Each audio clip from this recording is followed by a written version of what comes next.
As a patient with advanced progressive MS, I can say that dealing with this disease can sometimes feel like being stuck in a slow-motion car wreck. BNAC research provides hope to MS patients, especially people with secondary progressive MS that have not had a lot of research done. There are several types of multiple sclerosis. So far, little research has been done to ascertain the perception of severely affected patients with MS, defined usually as those who have advanced disability with score of 8 or more on Expanded Disability Status Scale, or EDSS. Multiple sclerosis is no joke, and no, I've had it for 18 years. I didn't really joke around with it, but I've learned, I've gone from using a cane, and then that progressed to a chair. I've lived with MS for over 40 years. And it may sound a little strange to say this, but in many regards, I've been pretty lucky, and that my particular course of MS has been rather stable, and I was able to still have a career and enjoy many things in life. But there is a smaller group of patients that have lost so much of their lives, and it's greatly impacted their caretakers as well. Fully characterizing severe multiple sclerosis is elusive at this time. No imaging, cognitive, clinical, or other biomarkers are established to fully characterize this type of multiple sclerosis.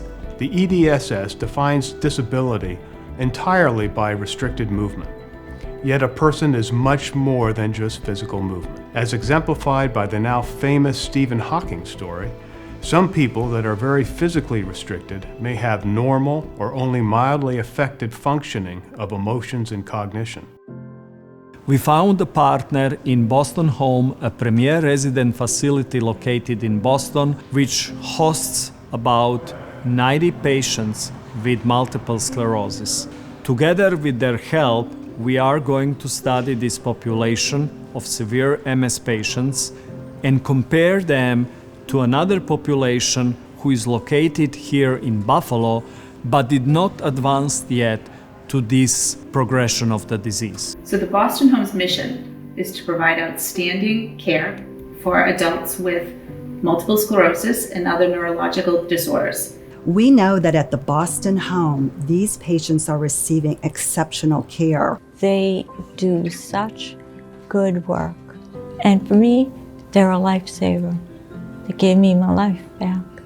So I can't put a price on that. What the Boston Home has done for Edna and myself was give us a new perspective on how we can still manage our life together in a way that is conducive to her adapting to the current situation. This isn't your traditional nursing facility. Our staff are highly skilled, they're dedicated, and truly we become family with our residents and their families. The relationships that are built here are truly incredible. CASA-MS is an abbreviation for a study called Comprehensive Assessment of Severely Affected Patients with Multiple Sclerosis. It clicked just like this to start this project, and it was natural to design such a study. Members of the BNAC Advisory Council are individuals with MS or close family members of those with MS. We're proud to be partnered with the BNAC research team in their translational research in MS.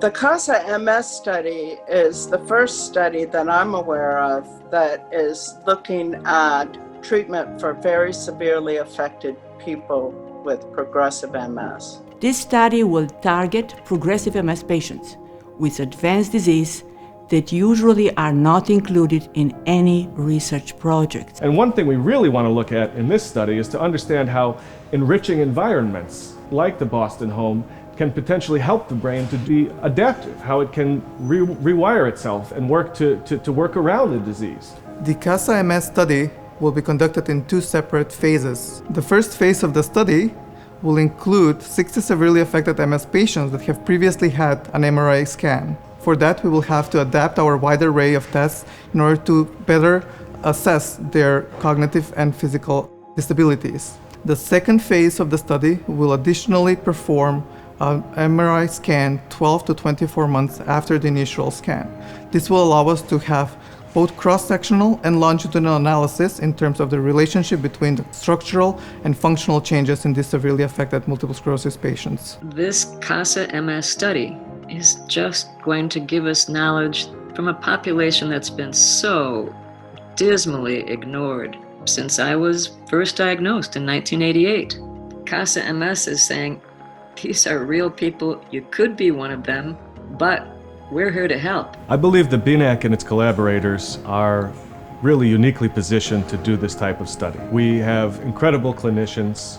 We have people with extensive neuropsychological expertise. This investigation really deserves that kind of multidisciplinary assessment. We need to understand all the aspects of severe MS so that we can understand how it progresses, how we can treat it, and how we can predict what's going to happen in these people. I'm really urging you to support this study because it does represent unmet needs in identifying the causes and also possible treatments for MS. Please join me and members of the BNAC Advisory Council in support of CASA-MS. You'll help to set standards of care for those most severely affected by MS.